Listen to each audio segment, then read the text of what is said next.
Attila dikenal sebagai simbol kehancuran. Ia tidak membangun peradaban, hanya ketakutan. Kekaisaran Romawi Timur dan Barat memilih membayar upeti daripada berperang.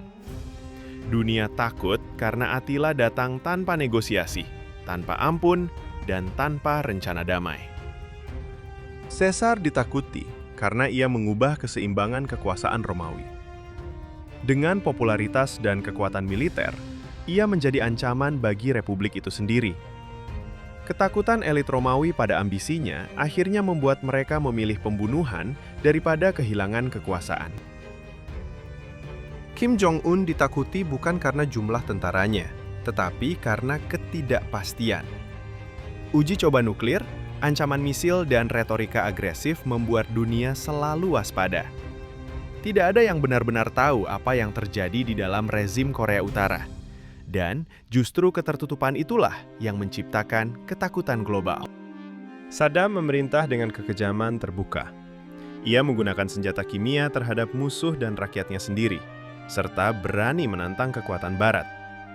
Timur Tengah hidup dalam ketegangan karena setiap langkah Saddam bisa memicu perang regional. Dunia takut karena ia tak bisa diprediksi dan tidak ragu menggunakan kekerasan ekstrem. Lenin ditakuti karena ia membuka jalan bagi komunisme global. Revolusi Bolshevik bukan hanya menggulingkan kekuasaan lama, tetapi mengancam sistem dunia kapitalis. Negara-negara Barat takut karena ide Lenin bisa menyebar tanpa perlu invasi militer, cukup dengan revolusi rakyat. Ancaman ideologis inilah yang membuat namanya ditakuti. Mao ditakuti karena kebijakan ideologinya yang ekstrim. Program seperti lompatan jauh ke depan dan revolusi kebudayaan mengubah seluruh tatanan sosial Tiongkok. Kritik dianggap pengkhianatan, dan jutaan orang menjadi korban kelaparan serta penindasan. Dunia melihat Mao sebagai pemimpin yang sanggup mengorbankan rakyat demi visi revolusi. Moral weight. Genghis Khan menciptakan ketakutan sistematis. Ia sengaja menyebarkan kabar tentang pembantaian agar kota-kota menyerah tanpa perlawanan. Strategi ini membuat kekaisaran Mongol meluas dengan cepat. Ketika pasukan Mongol datang, pilihannya hanya dua, tunduk atau musnah. Dunia takut karena tidak ada hukum perang, hanya kemenangan atau kehancuran total. Napoleon ditakuti karena kejeniusannya dalam strategi perang. Ia bukan hanya jenderal, tetapi simbol ambisi tanpa batas. Harus bersatu hanya untuk menghentikannya. Negara-negara tetangga hidup dalam kecemasan karena pasukan Napoleon mampu menghancurkan kerajaan besar hanya dalam hitungan minggu.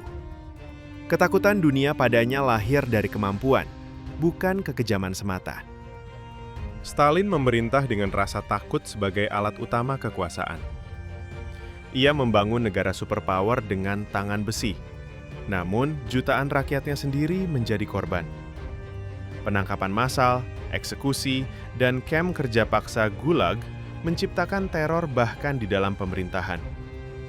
Dunia luar takut pada Uni Soviet karena kekuatan militernya, tetapi rakyatnya sendiri lebih takut pada Stalin dibanding musuh manapun.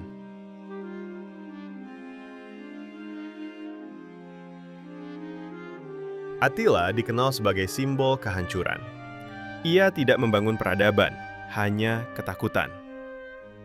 Kekaisaran Romawi Timur dan Barat memilih membayar upeti daripada berperang.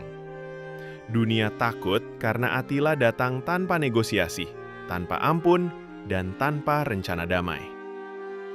Caesar ditakuti karena ia mengubah keseimbangan kekuasaan Romawi.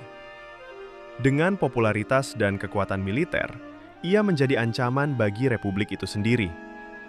Ketakutan elit Romawi pada ambisinya akhirnya membuat mereka memilih pembunuhan daripada kehilangan kekuasaan.